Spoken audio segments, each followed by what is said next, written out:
Assalamualaikum warahmatullahi wabarakatuh.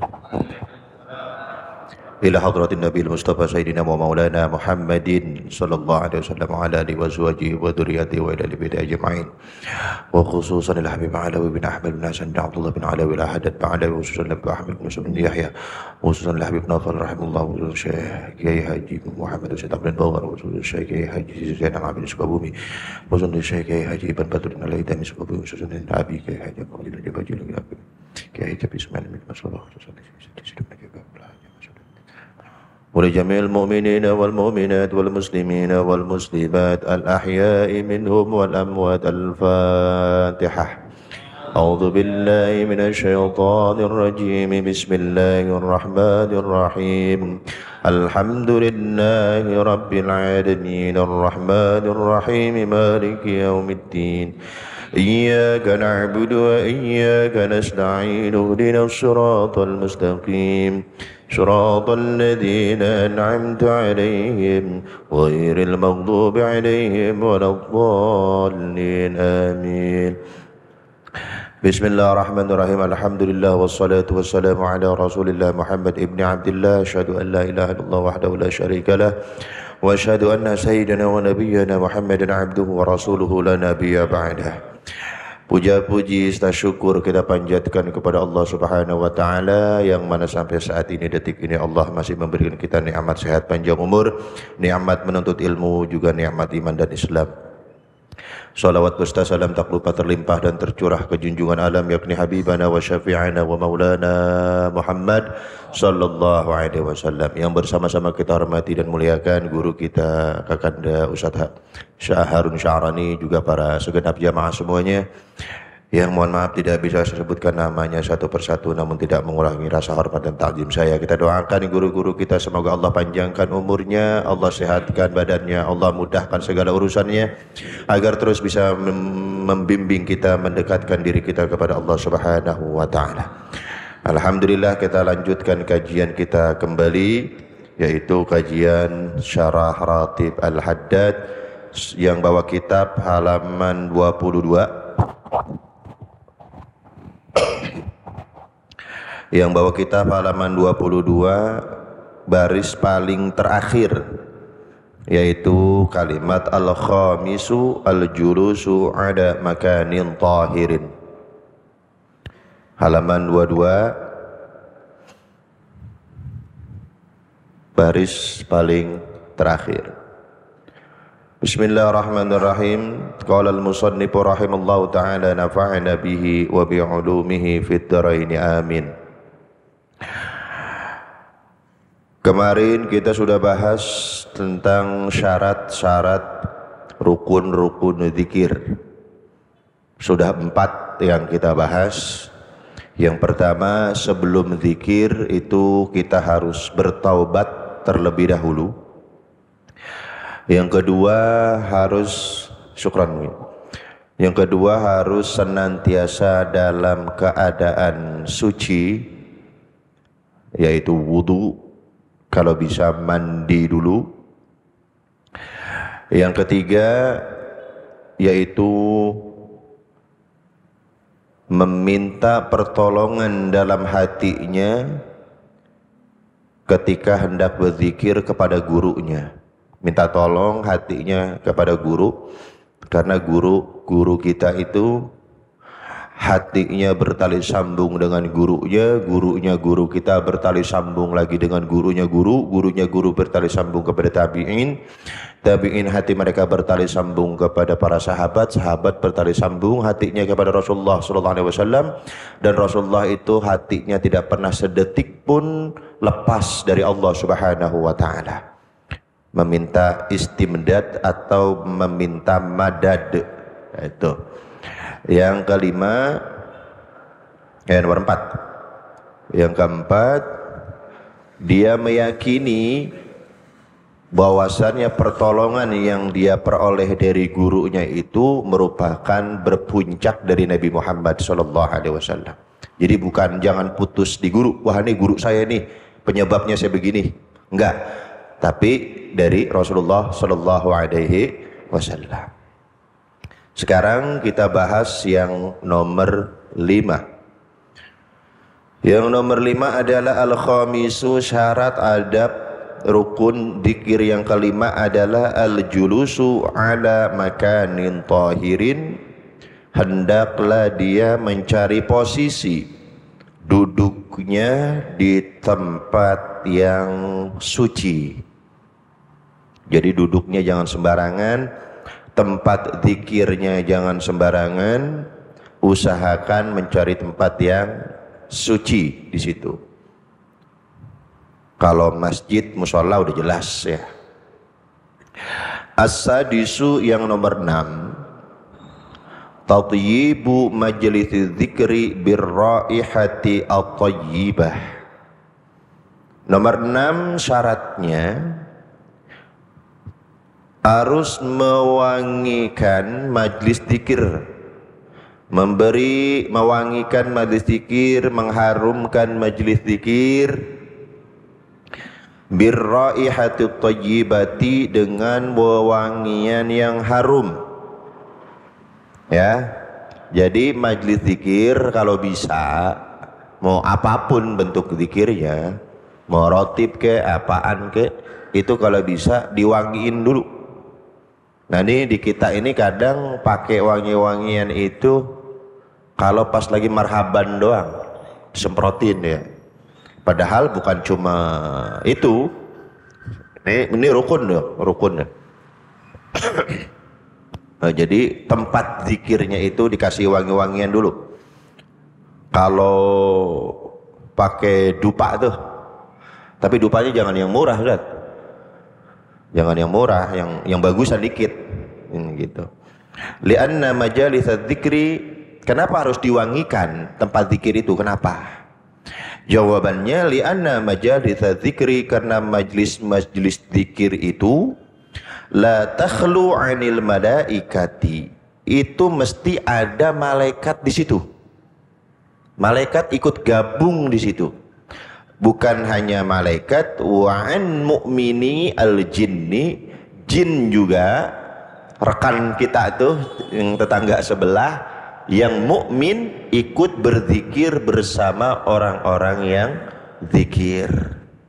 Nah itu, jadi wangikan tempat zikirnya dengan wewangian. Di dalam kitab Al-Fawaidul Mukhtarah li Saliki Thariqil Akhirah yang dikarang oleh Habib Zain bin Ibrahim bin Zain bin Smith, jadi terkadang jin-jin itu ikut hadir bersama orang-orang yang zikir. Bukan hanya itu, terkadang mereka pun ikut sholat berjamaah bersama kita. Nah itu, kalau lagi sholatnya barengan mah enak ya Bang Baron ya, ya nggak terlalu takut gitu namanya. Lah kebayang nggak lagi sembahyang sendirian dan ngikut di belakang, masbuk lagi. Kalau masbuk biasanya kalau di kita imam diapain? Ditowel kan? Itu coba ada pikirin bagaimana itu. Lagi sembahyang lagi sendirian aja kan, ada yang noel. Lah batal pisan salatnya. Jadi kalau ditanya apa hukumnya sholat berjamaah bersama jin, apakah dihitung berjamaah? Ya, sama. Sholat berjamaah bersama jin dihitung sholat berjamaah. Karena dalilnya dalil umum, wa ma khalaqtul jinna wal insa illa liya'budun, tidaklah aku ciptakan jin dan manusia yaitu untuk mengibadahi aku, kata Allah Subhanahu wa taala. Cuman janganlah repot ribet bermakmum sama kita jadi imam, serba salah. Ahlan, serba salah. Kita jadi imam dicolek kaget, diaminin kaget.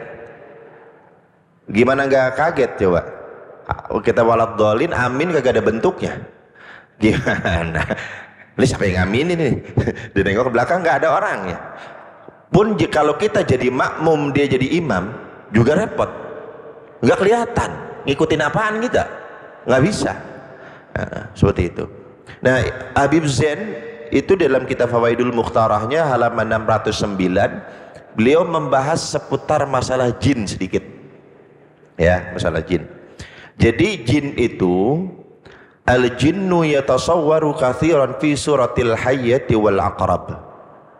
Jin umumnya dia berubah bentuk, biasanya paling banyak, paling umum bentuknya dua, paling banyak nih. Satu al-hayyah, yang kedua al-aqrab. Bentuknya ular, yang kedua bentuknya kalajengking. Nah, itu jin paling banyak nyamar jadi dua binatang itu, ular dan kalajengking. Wa idza tasawwara fi ghairi suratihil asliyati muni'a ayyudhiya ahada.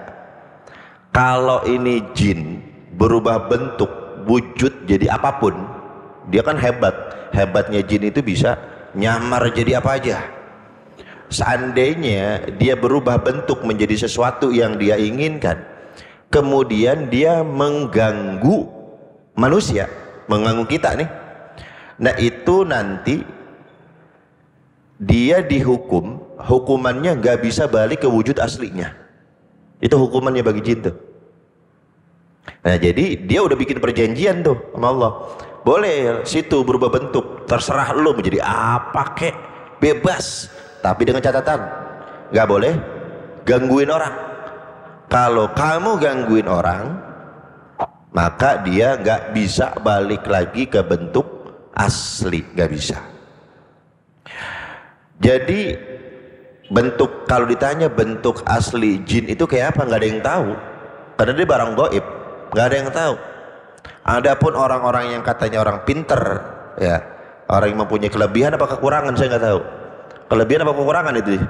Orang yang bisa ngelihat itu kekurangan, bukan kelebihan ya. Nah, kita nggak pada nggak ngelihat, dia doang ngelihat, kekurangan itu namanya. Orang udah jin itu dari kata tersembunyi, dari penglihatan terus kelihatan, itu kan namanya aneh gitu, bukan kelebihan, kekurangan menurut saya mah. Jadi teman-teman kita tuh yang diberi kekurangan plus kelebihan oleh Allah tadi itu ngelihat bentuknya begini, itu bukan wujud asli. Wujud aslinya nggak ada tahu, yang tahu hanya Allah gitu. Itu cuman penampakannya doang, yang dilihat itu adalah penampakannya doang. Nah, terkadang ini ilmu buat kita, jin-jin yang berbentuk ular, jin-jin yang berbentuk aqrab, kalajengking, itu biasanya mereka ikut tinggal di rumah-rumah kita. Jadi jangan heran kalau bapak misalkan di rumahnya ada ular misalkan. Nah itu bisa jadi, bisa dua kemungkinan, bisa memang ular bener, bisa jadi ular jin yang berubah bentuk. Nah jadi kalau seandainya ada ular di rumah kita, tapi dengan catatan ularnya itu bukan ular yang galak, bukan ular yang berbisa kayak kobra misalkan, itu mah udah langsung aja bunuh itu mah. Jangan pakai wah ini kayaknya jin nih, bukan. Jangan pakai ditunggu-tunggu, dipatok bisa loh. Ini ularnya, ingat ya, ini patokannya kalau ularnya bukan ular berbisa, bukan ular ganas, itu buru-buru keluarin. Tapi kalau ularnya misalkan bentuknya dia apa, nggak ganas, nggak berbisa, nah itu ada kemungkinan adalah jin yang sedang berubah bentuk menjadi ular. Dan memang hampir ada, jangankan di zaman kita, di zaman Rasulullah pun ada. Bahkan ada sahabat yang berantem sama jin ular. Sahabatnya mati, jinnya juga mati, karena nggak tahu. Dia pikir itu ular biasa, ternyata adalah ular jin. Nah bagaimana sikap kita kalau di rumah kita ada ularnya bukan ular berbisa tadi yang kita anggap sebagai jin lah ya, itu bagaimana? Nah ulama mengatakan usir. Di sini ada dua pendapat, ada yang mengatakan diusir selama 3 hari, ada juga yang mengatakan diusir selama 3 kali. Ini sama-sama pendapat ulama nih, ada yang bilang 3 hari, ada yang bilang 3 kali. Jadi gini, ada ular nih, usir, balik lagi dia, kan baru sekali, kita usir lagi nih, keluar nih, dia balik lagi, dia ada lagi, kan masuknya nggak kelihatan, namanya juga goib, tahu-tahu ada di situ aja, misalkan ada di kamar lagi, udah diambil, dia ada di kamar lagi, sekali kita usir 2 kali masih ada di kamar, 3 kali masih ada di kamar. Nah kalau lebih dari 3 kali boleh dibunuh, karena itu jin kafir. Kalau jin mukmin dikeluarin beres, dia nurut udah kayak begitu. Nah itu pendapat 3 kali. Yang repot ini kalau pendapatnya yang 3 hari. Gimana kita nih? Tidur bareng sama gituan. Kalau saya pribadi, karena ini pendapat 2 ulama, saya memilih yang 3 kali aja. Kalau jamaah yang mau 3 hari silakan. Mau 3 hari mau 3 kali. 3 kali ya. Saya juga seminggu ini ya. Untung aja ada pilihan. Ya boleh 3 kali, boleh 3 hari. Lalu bagaimana cara mengusir ular yang dianggap itu jin? Jadi bukan, weh keluar lu, keluarga lu ya, nggak gitu. Ada caranya, itu bahkan diajarkan dalam Islam, dalam agama kita itu diajarkan cara mengusir jin yang dianggap yang berbentuk ular. Dan ini berdasarkan sebuah hadis yang diriwayatkan oleh Imam Abu Dawud. Jadi Rasulullah pernah ditanya, ya Rasulullah, bagaimana sikap kita kalau kita menemukan ular jin yang tinggal di rumah kita? Kata Rasulullah, usir. Bagaimana cara ngusirnya? Nah ini catat. Ini cara ngusirnya. Yaitu unsyidukunna al-ahda. Unsyidukunna al-ahda alladhi akhadha alaikunna Nuhun. Ya, unsyidukunna al-ahda alladhi akhadha alaikunna Nuhun. Repot juga pakai bahasa Arab ya. Begitu ada apa bahasa Arabnya lagi di kemarin Ustadz ngajarin. dia lupa. Apalagi kalau udah begitu mah kan geged, gemeteran, takut. Udah ngeblank deh tuh, hilang dah. Unsyidukunnal ahda alladhi akhadha alaikunna Nuhun. Selanjutnya juga kalimatnya sama, unsyidukunna sama al-ahda alladhi akhadha alaikunna Sulaiman. Jadi 2 kalimatnya, yang depannya sama. Kalau yang pertama tadi kan alaikunna Nuh, yang kedua alaikunna Sulaiman. Itu unsyidukunnal ahda alladhi akhadha alaikunna Nuh, unsyidukunnal ahda alladhi akhadha alaikunna Sulaiman. Artinya aku ingatkan kalian. Nah, ini bisa nih diterjemahin doang. Aku ingatkan kalian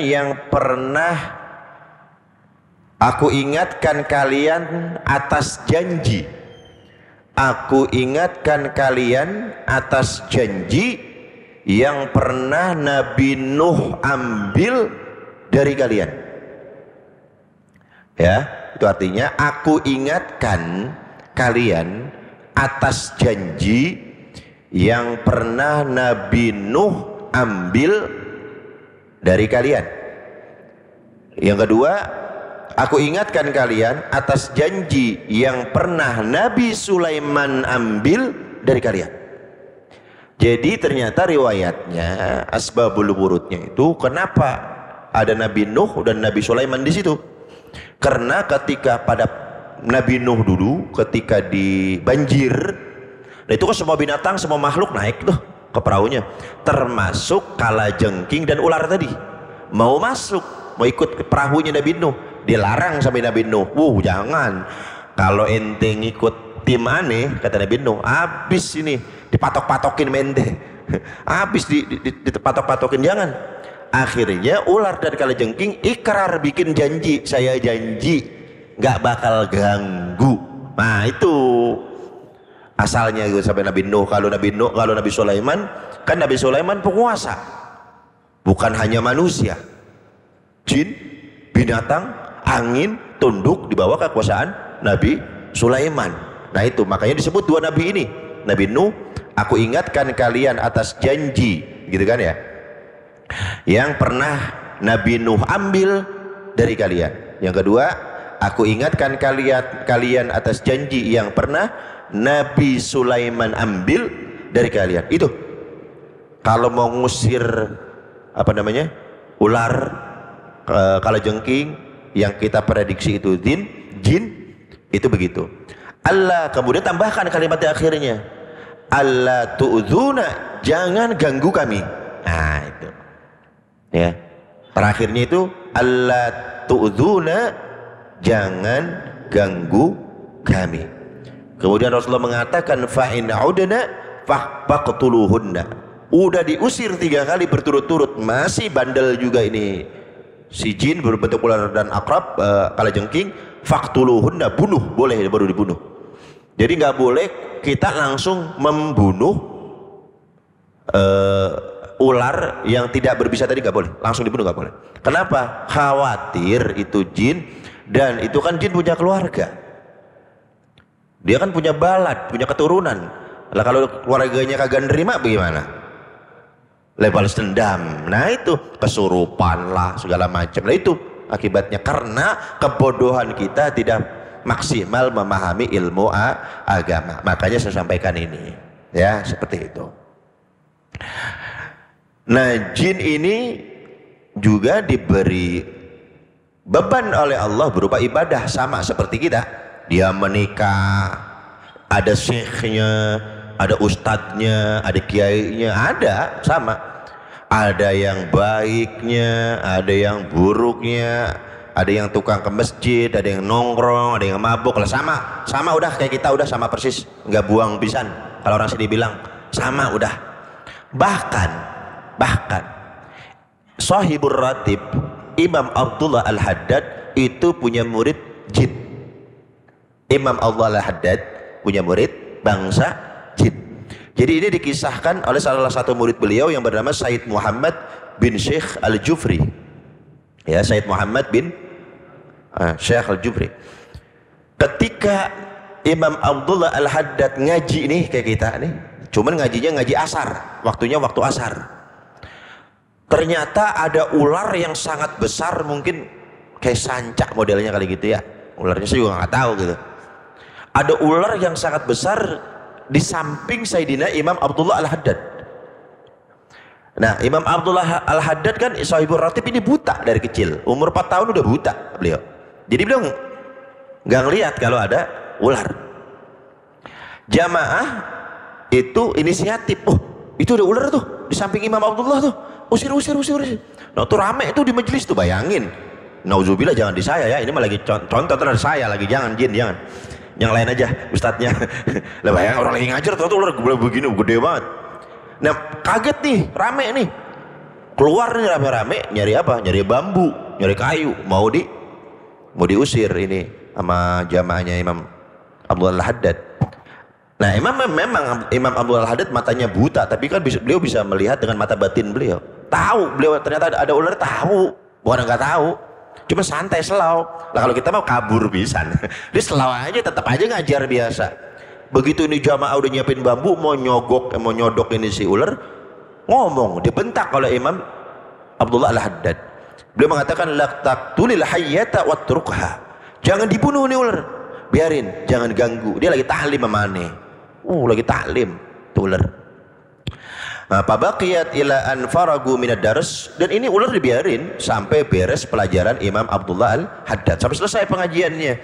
Qara'a sayyidina al-Fatihah wa du'a, setelah beres kebiasaan Imam Abdullah Al-Haddad itu baca Fatihah dan doa. Falamma khatamad du'a tasabsabat wa dhahabat. Begitu beres doa, tahu-tahu nih ular pergi, hilang. Nah gitu, itu salah satu bukti bahwasannya jin juga ikut ngaji sama kita. Tapi kalau ngajinya bareng-bareng saya rada berani dikit gitu lah. Kalau berduaan begini, wah jangan dulu. Mental saya nggak seperti mental Imam Abdullah, nggak berani saya. Kemudian Al-Imam Al-Habib Ahmad bin Hasan Al-Attas, beliau bilang, kalau kalian di rumah mau buka pakaian, mau telanjang, itu jangan asal telanjang. Kenapa? Karena rawan dilihat. Siapa yang lihat? Jin. Iya kalau dia kagak doyan. Lah kalau dia demen, kalau dia suka, kalau dia mau bagaimana? Repot nanti. Makanya lagi-lagi kita diajarkan oleh guru-guru kita, diajarkan oleh ulama-ulama kita, kalau kita mau buka pakaian, mau bugil, mau telanjang, baca doa dulu supaya mata jin itu ditutup, nggak ngelihat kita dan tidak mengganggu kita. Nah, apalagi bini kita yang di rumah tuh ngorada selebor, main buka aja. Dibilangin tuh istrinya tuh, baca surah apa ini, kalau perlu tulis di kertas, tempel di tembok kamar, di kamar anak, di kamar mana, tempelin biar hafal. Doanya pendek. Apa doanya? Bismilladzi la ilaha illa huwa. Segitu doang. Bismilladzi la ilaha illa huwa. Kalau nggak ditulis mah keluar dari masjid udah hilang lagi. Tulis minta kalau di HP. Bismilladzi la ilaha illa huwa. Apalagi itu di rumah sendiri tuh ya.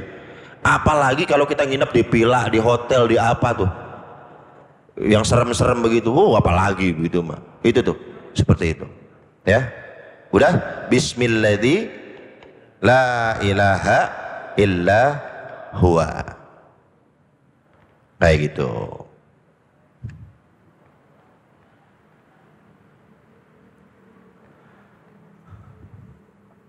Ada apa hukumnya manusia nikah sama jin? Hah? Di kita itu, di Indonesia itu memang aneh-aneh ya. Kawinlah sama jin, kayak orang udah habis aja gitu. Ngapain gitu? Nah, masalah manusia, apa hukum manusia menikah dengan jin, itu ada dua pendapat, ada dua jawaban. Yang pertama mengatakan haram, yang kedua mengatakan makruh. Mau makruh, kalau seandainya boleh juga janganlah. Enggak, gini, repot. Karena kan tujuan kita berumah tangga apa? Supaya sakinah mawaddah warahmah, kan tujuannya itu. Lah bagaimana mau sakinah coba? Dia ngeliat kita kagak ngeliat dia. Kita cariin repot. Coba mau nyari kemana? Mau nyari bagaimana kalau bininya, misalkan bini dari jin, mau nyari kemana?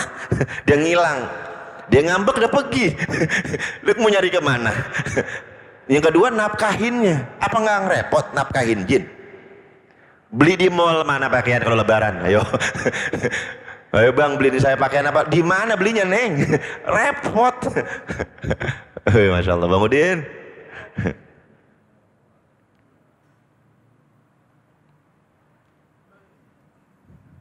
Maafin, sehat. Ya.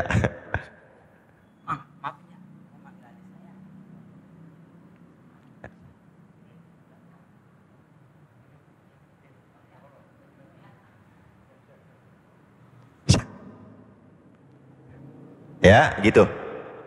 Jadi hukum menikah dengan jin dua hukumnya. Yang pertama ada yang mengatakan, ulama sebagian mengatakan haram, ada yang mengatakan makruh. Kenapa? Karena mereka sepakat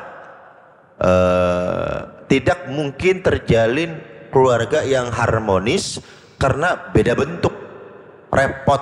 Terus yang nikahin kawaannya kawa mana? Mau catatnya di mana? Kalau cerai ngurusnya kemana? Udah repot. Imam Malik, pendiri mazhab Maliki, ditanya apa hukumnya menikah dengan jin. Imam Malik mengatakan secara hukum saya nggak tahu, tapi saya membenci. Kenapa? Saya nggak mau dengar ketika ada seorang wanita menikah dengan bangsa jin yang laki-laki, kemudian hamil itu wanitanya, begitu ditanya mana bapaknya, jawabannya bapaknya bangsa jin. Ini akan merusak hukum agama nanti. Karena nanti banyak perempuan yang nulat-nulat, yang niru-niru ntar. Banyak dijadiin dalil sama perempuan. Mana lu hamil, mana bapaknya? Ayo lo. Dia tiru, itu dipakai buat nutupin. Bapaknya bangsa jin. Makanya kalau ada laki yang ngawinin, yang bikin bunting perempuan, lari kabur, sejenis jin itu dia. Sejenis jin itu dia tuh. Lah pakai kabur. Ya, gitu. Awas ya anak muda nih yang sembarangan. Ya seperti itu. Kemudian yang ramai itu apa hukum minta bantuan jin? Jadi kita balikin aja. Boleh nggak kita minta tolong sesama manusia? Boleh. Dengan jin pun sama. Tapi kalau bisa mah lagi-lagi jangan. Kenapa? Repot. Itu aja. Karena ada ulama-ulama terdahulu seperti Imam Ghazali punya murid jin. Ini Imam Ghazali sezaman dengan seorang syekh ulama besar yang bernama Syekh Zamakhsyari. Nah ini beliau ini Syekh Zamakhsyari ini dulunya adalah alirannya Mu'tazilah. Kalau sekarang Islam liberal, dikit-dikit akal, dikit-dikit akal. Nah yang goib dia itu nggak begitu kayak jin-jin begitu, nggak ada itu mah, itu. Jadi nggak percaya begitu gituan. Nah akhirnya dibuktikan oleh Imam Ghazali. Imam Ghazali kan waliullah, yang pinter, alim, soleh, ahli sufi, wali lagi. Nah ini punya murid jin. Ini jinnya laporan, ya Syekh, gimana? Itu Zamakhsyari lagi bikin kitab. Wah, kitab apa yang dia bikin? Ini lah dibocorin. Makanya kalau ada dukun itu dibocorin wajar. Si Fulan bentar lagi mau datang, namanya Anu kan dia tahu. Gitu. Nah datang nih jin ini ngasih tahu Imam Ghazali, ini Zamakhsyari saingannya lah lagi bikin kitab apa? Tafsir. Nama kitabnya Al-Kasyaf. Ini masyhur, ini bagus kitabnya. Sama Imam Ghazali diisengin, sini bisa nggak dicontek? Diapain? Dikopi? Oh bisa. Dia pergi nih jin nih, dikopi nih kitabnya Imam Syekh Zamakhsyari, dikopi, dibawa ke Imam Ghazali, dicicil. Tuh udah. Terus ditaruh, begitu udah komplit, ditaruh Imam Ghazali di tempat yang kelihatan sama Syekh Zamakhsyari. Begitu dilihat, apa ini? Kitab. Dilihat sama dia. Oh bagus ini, kata Imam Zamakhsyari ini. Tapi kalau saya telak-telak, kalau saya lihat-lihat kok kayak punya saya, kata Syekh Zamakhsyari. Tapi kalau misalkan ini memang punya saya, kan nggak ada yang tahu ini kitab. Belum beres. Tapi kalau dibilang bukan punya saya, mirip banget kayak bahasanya emang kayak punya saya. Imam Ghazali ketawa aja dia. Ini dari mana ente dapat? Ini kitab siapa? Ya kitab ente. Lah, kok bisa ada di tangan ente? Murid aneh bangsa jin nyontek ke ente. Tuh, dari situ dia baru percaya. Imam Zamakhsyari baru dari situ baru percaya. Jadi bisa tuh nyontek. Nah kalau jinnya dipakai buat yang begitu-begitu bagus. Lihat ente datang ke rumah Ustadz Harun tengah malam. Dia sembahyang apa? Liatin. Nah, emang apa? Gua mau tiru. Begitu. Ustadz Oman, lihat, cek apa wiridannya.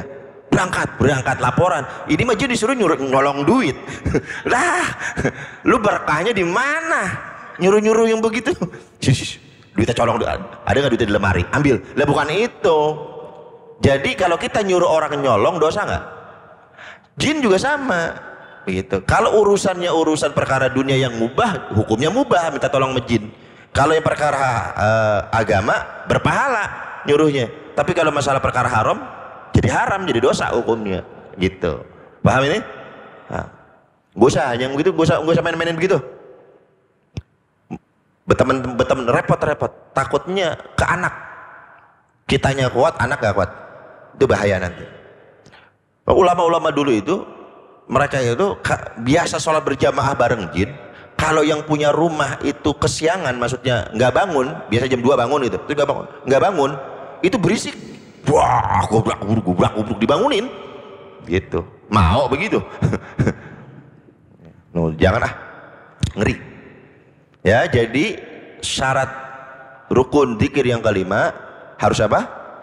Dikasih wangi-wangian, seperti itu. Kemudian nomor berapa? As-sabi'u, nomor ke-7, lubsul libasi thayyibi hillan wa raihatan. Nomor 7, ketika mau zikir hendaknya dia memakai pakaian yang halal. Ini pernah saya sampaikan nih. Kalau mau zikir cek dulu. Ini udah lunas belum bajunya? Atau baju temen belum dipulangin, dipinjem. Nah itu tuh bisa pengaruh nanti ke diri kita itu, bisa pengaruh. Jadi cek dulu pakaian dari kehalalannya, harus halal. Selanjutnya bukan hanya halal, tapi waraihatan kalau bisa pakai minyak wangi, pakai minyak wangi seperti itu biar harum, betah tadi. Malaikatnya biar betah. Sholat juga begitu, bedain coba baju sholat sama baju main, bedain coba. Ini kita kondangan sama sembahyang, rapian mana coba tuh. Emang mau ketemu siapa sih? Kita mau ngadep Allah, pakaiannya tidur itu, sembahyang itu, main itu, udah itu semua dicebrik banget, tekil banget. Malaikat kan segen, head deh ini buat perengus. Kalau orang kita mau buat perengus, buat matahari ini orang. Jadi malaikat gigi kagak resep sama kita gitu. Harus yang wangi, harus yang wangi. Kemudian atsaminu nomor 8 syaratnya adalah ayyukhayyila khiyala syaikhihi baina ainaihi. Nah ini nomor 8, dia menghayalkan seakan-akan gurunya ada di hadapannya. Dia menghayal seakan-akan gurunya itu ada di hadapannya, ada di depannya. Nah ini mah bukan guru sembarang guru yang kemarin saya bilang bulan lalu. Bukan Ustadz, guru siapa yang saya bayangin? Bukan guru SD, bukan guru SMP, apalagi guru olahraga. Apa urusannya guru olahraga dihadirin? Guru IPA, guru IPS kagak nyambung. Di sini guru yang dimaksud guru di sini adalah mursyid, guru dzikir. Contohnya, rotib itu kan dzikir. Gurunya siapa? Saya tanya, siapa? Di sini rata-rata di kita itu Habib Ahmad kan ya, Ustaz ya? Rata-rata di sini orang masyarakat kenal itu dari Habib Ahmad sama abaknya itu rata-rata. Nah maka dalam hal baca rotib, maka yang kita hadirkan dalam hati, tadi kan sebelumnya kan kita minta tolong tuh, hati kita minta tolong kepada guru kita, ya kan? Hati kita, ya Allah, guru saya ini bantu saya, guru bantu. Dalam hatinya itu minta pertolongan sama gurunya itu supaya mantap, digaitinnya, diarahinnya enak sama guru. Nah ada lagi berpendapat ini, dia membayangkan seakan-akan gurunya ada di depannya. Yang jadi masalah siapa gurunya? Udah punya belum guru pembimbing? Harus punya, nggak mungkin nggak punya, nggak bisa ini. Nah makanya kan bulan lalu saya bilang kalau bisa coba ngabring sono ke Cikeas, mumpung Habib Ahmad masih ada, minta ijazahnya, minta ridhonya. Makanya waktu saya ngisi di Cikeas saya bilang supaya lebih mantap lagi, supaya kita lebih hati kita bertali sambung terus ke guru kita, supaya seakan-akan kelihatan itu, makanya pajang foto-foto gurunya. Makanya coba lihat orang-orang thariqah, orang-orang tasawuf, orang-orang sufi, biasanya di rumah-rumah mereka, di majlis-majlis mereka pasti ada foto-foto. Itu foto-foto gurunya itu. Tujuannya apa? Supaya ingat terus. Ini bukannya menuhankan orang, salah, enggak. Supaya ingat segala nasihatnya. Begitu ngelihat guru kan ngajarin A, waduh perilaku saya B nih. Begitu ngeliat foto jadi berubah lagi. Itu begitu maksudnya, tujuannya ada foto itu. Makanya di Cikeas saya bilang wajib hukumnya jamaah yang ada di sini punya foto abah semua. Akhirnya di share, dicetak. Termasuk saya juga dicetakin, kita taruh tuh. Nah kita taruhnya itu foto, cuman bukan di ruangan doang, di tempat biasa kita zikir di rumah. Di mana tempatnya biasa kita ibadah, taruh di situ. Bukan saya, bukan saya ini cuma penyambung lisan beliau, karena saya diijazahkan ya rotibnya, ya kitab ini pun dari Habib Ahmad, ya dari beliau. Jadi saya ketika zikir rotib, ya beliau yang saya hadirkan. Ketika saya zikir la ilaha illallah, wak saya jangan jejen yang saya hadirkan. Tergantung apa yang kita baca, paham ini? Ya coba minta ijazah coba ke sana ke Habib Ahmad, hadirkan. Karena kenapa harus dihadirkan? Murid di sekolah, ada guru, nggak ada guru, belajarnya yang bener yang mana? Nah, begitu aja udah. Kelas nggak ada guru datang nih, udah baca ya, ditinggal, acak-acakan, pasti acak-acakan. Sama dalam perwiridan, perzikiran juga seperti itu. Nah, fungsinya kita hadirkan guru di hadapan kita apa?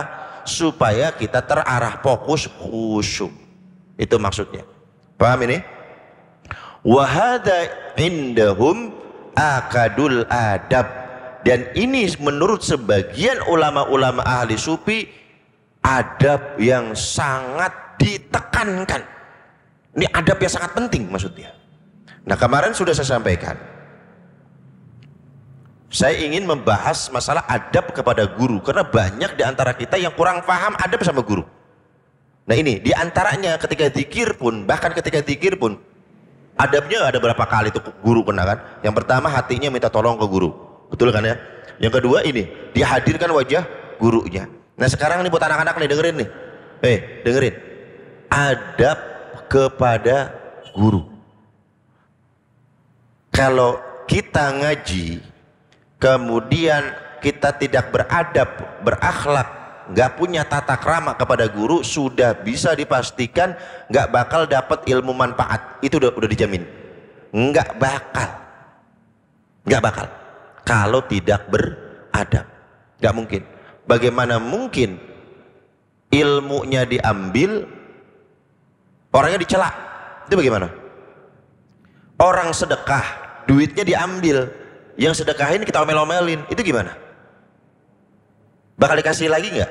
Nggak bakalan. Sama dengan guru pun seperti itu. Walaupun guru nggak ngomong, lu nggak bakal dapat ilmu ya, nggak ngomong dia. Yang bahaya kan ini, hatinya. Kalau dia nggak ridho aja udah putus. Kita bahas, sisa waktu kita bahas adab kepada guru. Ya, adab kepada guru. Ulama mengatakan sab'una fi mi'atin annal ilma yunalu bisababi quwwatir rabitati bainal muridi wa syaikhi. 70 dari 100%. Dengerin. 70 dari 100% ilmu didapatkan oleh seorang murid karena adabnya kepada guru. Bayangin, 100%, 70%-nya itu gara-gara dia bisa mencerna, dia bisa dapat ilmu. 70%-nya gara-gara apa? Adab. Yang sisanya berapa? Baca, ngapal, denger, tuh bayangin 70% yang ternyata adab sama guru, terutama hatinya adab. Kalau seandainya kita duduk di majelis ilmu, bener badan kita duduk di situ, tapi hati kita nggak geremet sama itu guru. Apa sih namanya? Apa yang disampaikan? Apa yang disampaikan? Mental. Mendingan keluar. Ini nggak ada urusannya sama si guru, nggak ada. Ini guru ente mau bagaimanapun nggak ada urusannya sama dia. Dia mah tenang, dia mah anteng. Yang justru rusak, yang bahaya ente. Paham ini? Kalau ngaji, walaupun kita hadir di majelisnya, tapi hatinya nggak sinkron, hatinya nggak robit, nggak begini sama guru, nggak sesuai. Guru nerangin apa, dia kemana, dia bantah dalam hatinya. Karena dia bantah pakai lisan nggak berani. Allah ngomong doang itu guru. Tuh coba lihat, guru dicela, ngomong doang pinter, tingkah lakunya kagak sesuai. Ada yang ngomong begitu? Hati-hati, di hati, ini mah di hati. Ada. Jangan. Karena banyak macam-macam tipikal guru, macam-macam. Imam Syafi'i mengatakan kalau seandainya kamu bersabar dengan sifat kasarnya seorang guru, maka kamu akan merasakan manisnya ilmu. Udah dibilangin sama imam-imam dulu, dibilangin. Jadi jangan apa hati kita rusak nih, jangan nih. Percuma ngap, coba tadi ilmunya diambil, orangnya dicela, itu gimana coba? Pesuladab banget namanya. Ya, ingat nih, kalau seandainya hati kita belum bisa kita tata, belum bisa kita atur, mendingan keluar, datang keluar. Kalau kita nggak datang teromelin ya, dicariin. Kita nggak datang nih, dibilang apa? Tuh dia mah tuh giliran gua ngaji dia nggak datang. Tuh salah lagi kan? Ya udah datang, duduk, keluar. Kan udah datang. Gitu, di mana kek lah. Atau kalau nggak bisa, belajar, coba belajar nata hati. Begitu hatinya begitu hatinya mau apa namanya nggak sesuai, lawan, supaya terlatih.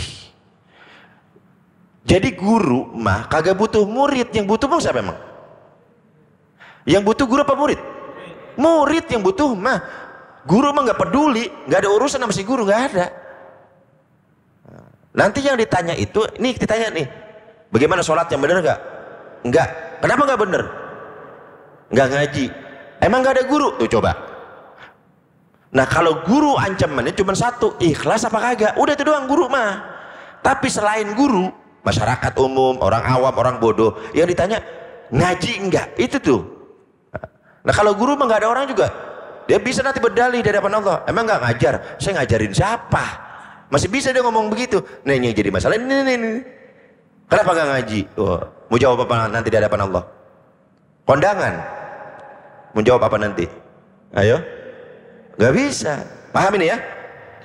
70% dari 100% ilmu didapatkan ternyata karena sebab adabnya kepada seorang guru, terutama hatinya. Awas ya, antara zahir dan batin sama ya. Kalau udah duduk kan namanya hormat sama guru ya. Lah masa zahirnya hormat, batinnya nggak hormat, gimana itu?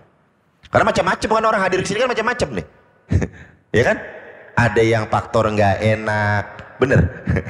Macam-macam udah alasannya. Nah itu namanya antara zahir sama batin nggak apa, nggak selaras, nggak matching, nggak sesuai, kayak begitu. Karena guru itu laksana imam sholat. Nih, imam sholat nih.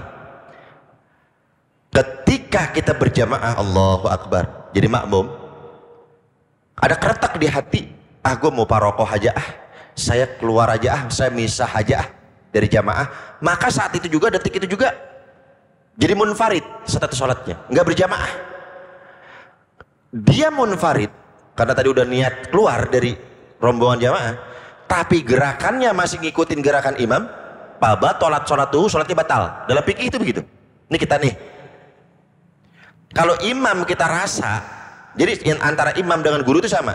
Ini ada orang imam, kita nggak seneng nih bacaannya lah, apanya itu jangan diikutin, karena kita akhirnya sholatnya jadi kagak bener.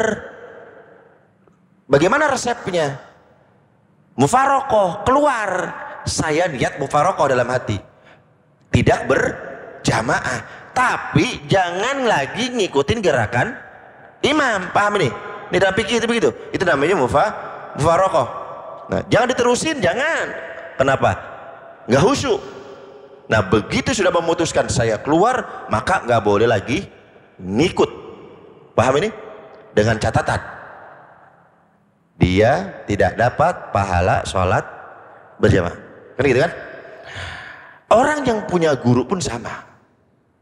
Ketika dia hadir di majelis guru, terlintas dalam hatinya mencela, menolak, membangkang, maka dia dihukumi seperti makmum tadi yang berniat mufarokoh. Dan ketika makmum mufarokoh itu nggak ada urusannya sama imam, bener nggak? Apa ganjaran imam jadi berkurang? Hah? Nggak kan? Justru yang nilainya poinnya turun siapa? Si makmum. Sama, ente keluar dari majelis itu gak ada urusannya sama guru. Ente yang rugi nanti dunia akhirat. Latih hati. Saya dulu ini Masya Allah jahiliyahnya saya. Makanya saya kalau ngomong itu, dulu waktu saya zamannya jahiliyah, dulu ilmu tasawuf itu saya ilmu apaan itu, saya bangkang mulu. Begitu dibuka sama Allah ilmu ini, ya salam, saya sampai minta maaf sama guru itu. Betul, gurunya udah meninggalkan. Saya cuma, ya Allah guru maafin saya ya Allah. Cuma karena saya nggak dapat barokahnya ilmu saat itu, nggak dapat barokahnya ilmu. Salah satunya saya itu seperti itu. Awas itu ya. Nah, jadi ilmu, kalau santri, anak-anak muda, siapapun jamaah, kalau ingin mendapatkan ilmu yang benar-benar maksimal, maka itu ala qadril adabi ma'asy-syaikh, tergantung seberapa besar adabmu kepada gurumu. Kalau kita pengen maksimalnya tadi berapa persen tadi dapat ilmu? 70. Itu kan belum full kan?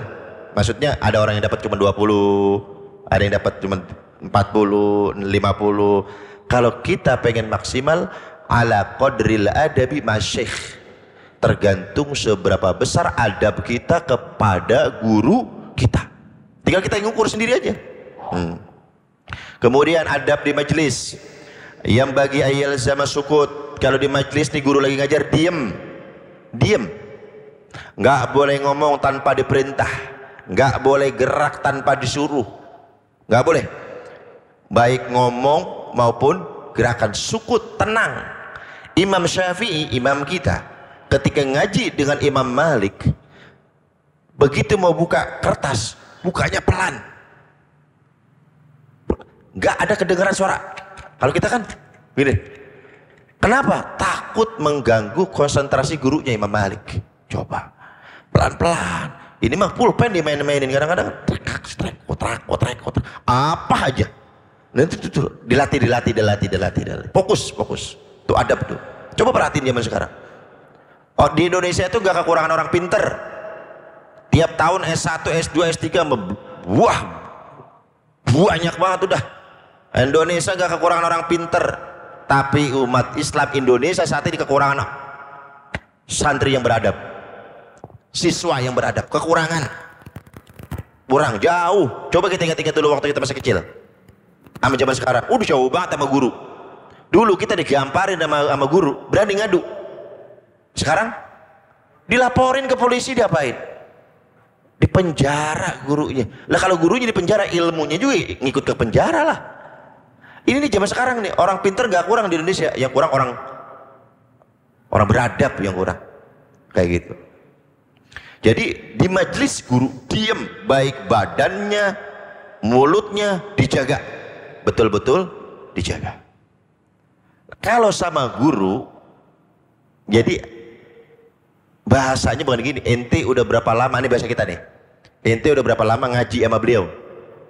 Bukan ngaji bahasanya, kalau guru khidmat,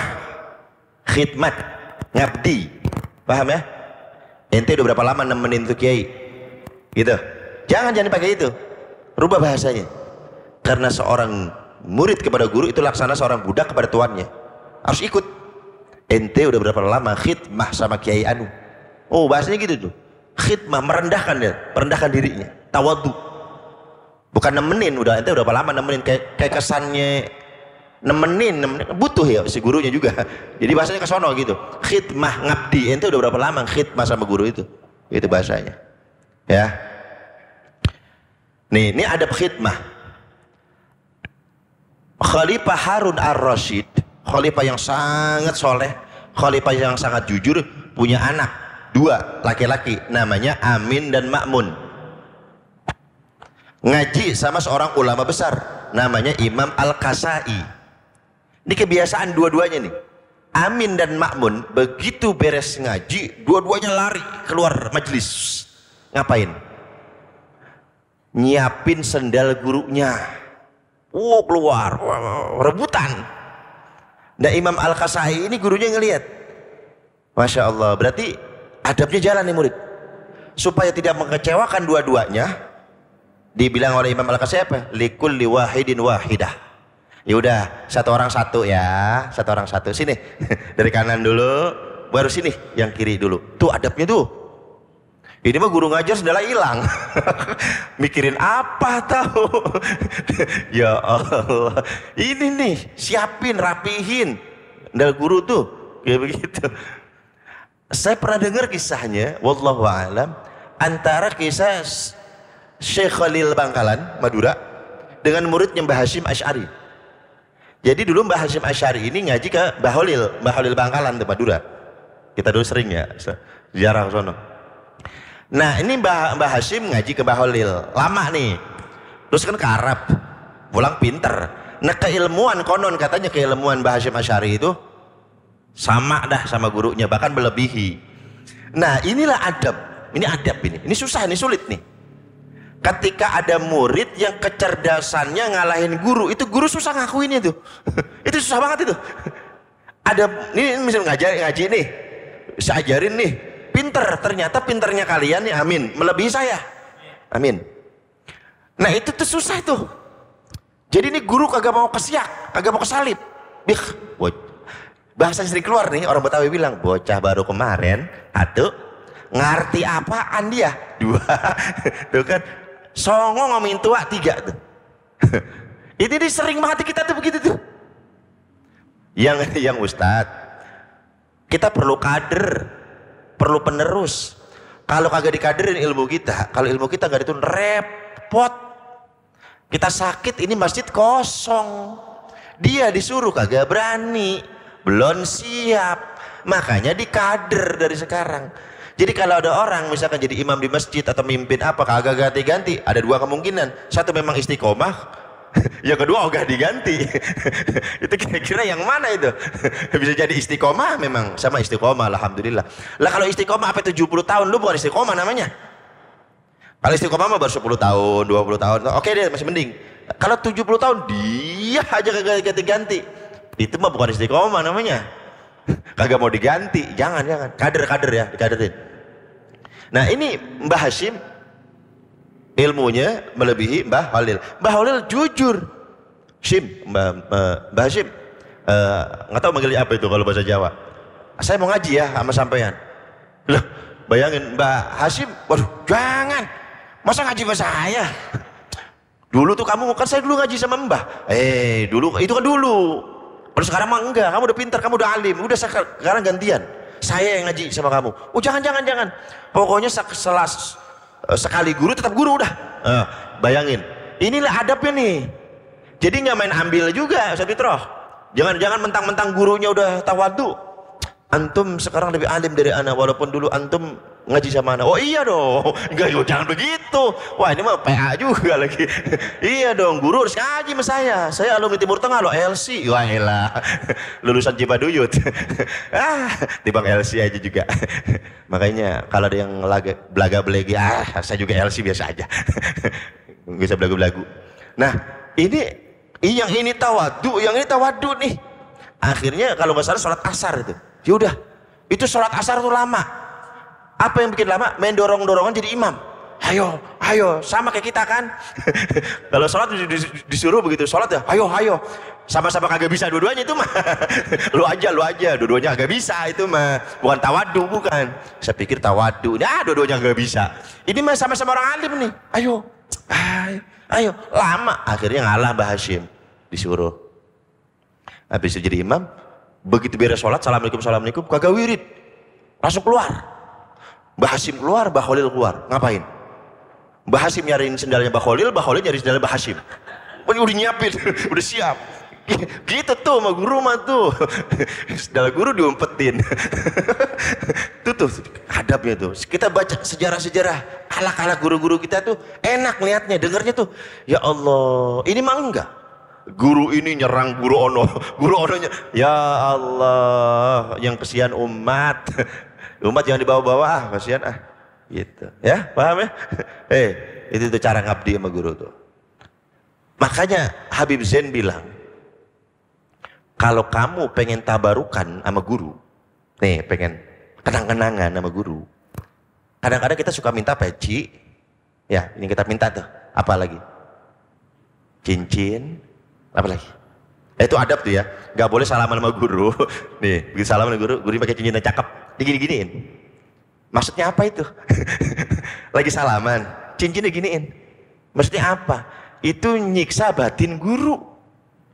Nggak dikasih dibilang pelit, coba akhirnya. Dikasih seilah-ilahnya itu doang. Dia nggak pakai cincin lagi. Coba ngerasain coba. Kadang-kadang saya perhatiin ada beberapa orang yang berani gitu, ada memang. Minta dong. Berani banget. Untung aja yang diminta kita gitu, udah biasa gitu. Tapi kalau saya nggak ada masalah lah. Saya mah bukan guru apa, saya malah yang lain lah, guru-guru yang lain. Hormati, jangan begitu. Kalau terpaksa minta buat ngalap barokah, kan kita gitu. Minta, yang diminta apa? Sendal. Mintain sendal. Bukan baju, bukan peci, bukan sorban, bukan cincin, bukan. Sendal. Kenapa? Sendal itulah yang menopang tubuh dia berdakwah kemana-mana. Sendalnya itu, si sendalnya. Cincin mah bisa ditaruh, baju mah bisa diganti. Nah makanya kalau baju mah kan banyak salinannya ya, peci banyak salinannya. Rata-rata sendal yang jarang, paling cuma satu kalau nggak dua. Ya, jadi kalau meminta sendal, tapi jangan lagi dipakai, dipinta. Lo suul adab lagi aja. Guru, al-afu nih, udah bahasa sih Habib banget, al-apa al-afu. Lah orang lagi make, gurunya dipinta. Orang mah di rumah. Lah saya pernah diajakin tuker. Lah orang ente sih lah bener-bener dah. Lah anda lagi pakai disuruh tuker. Lah mending kalau pas. Karena kita mau kemana dulu. Masa guru sendalnya gede atau kekecilan, kagak pantas. Datang ke rumah, lihat dulu sikonnya enak apa kagak, kayak begitu. Tuh, ya kayak begitu. Terus kalau ngomong suaranya pelanin, jangan kencang-kencang sama guru, pelanin suaranya. Sayyidina Umar, Sayyidina Abu Bakar Siddiq kalau ngobrol sama Rasulullah seperti orang yang berbisik-bisik, takut ngeganggu Rasulullah, takut ngeganggu. Nah tuh. Jadi kedua, jangan jalan di depan guru, awas, nggak boleh jalan di depan guru, nggak boleh. Suul adab banget itu, di belakang guru, kecuali memang disuruh atau diizinkan, atau ada sesuatu hal yang membahayakan, seperti Sayyidina Abu Bakar kepada Rasulullah ketika hijrah. Ini Rasulullah, ini Sayyidina Abu Bakar di belakang nih, terus ke kanan, ke depan, ke kiri, muter aja. Rasulullah yang lu ngapain sih Abu Bakar, lu muter aja, terbelakang, samping, kanan, kiri, depan. Apa jawaban Sayyidina Abu Bakar? Saya di belakang Anda wahai Rasulullah, aku takut musuh menyerang Anda dari belakang. Kalau seandainya mereka menyerang dari belakang, biar saya yang mati duluan ya Rasulullah. Tuh gitu tuh, ada udzur. Saya ke kanan juga begitu, saya ke kiri juga begitu, saya ke depan juga begitu. Nah kalau ada bahaya, boleh di depan ente. Ini ada bahaya, ente ke belakang. Ayo guru, maju guru.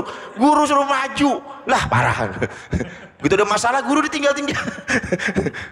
Dasar. Gak boleh begitu. Belakang ya, kecuali disuruh sama guru. Depan, baru ke depan. Belakang, baru belakang. Begitu adab. Udah jam 9 lewat, masih banyak sebetulnya adaban-adaban sama guru yang penting banget. Insyaallah bulan depan sehat panjang umur kita lanjutin lagi. Ini saya mengundang nih pelat lisan, mengundang insyaallah tanggal 24 Desember hari Sabtu saya mengadakan walimatul khitan di Sukabumi Pak Haji ya. Jadi bari refreshing, bari tadabur alam, ditunggu di Sukabumi nih tanggal 24 Desember. Saya juga pengen sekali-kali di Longok, kan saya ngelongok mulu nanti bulan kemarin. Saya juga pengen di Longok-Longok nih sama jamaah semuanya ya.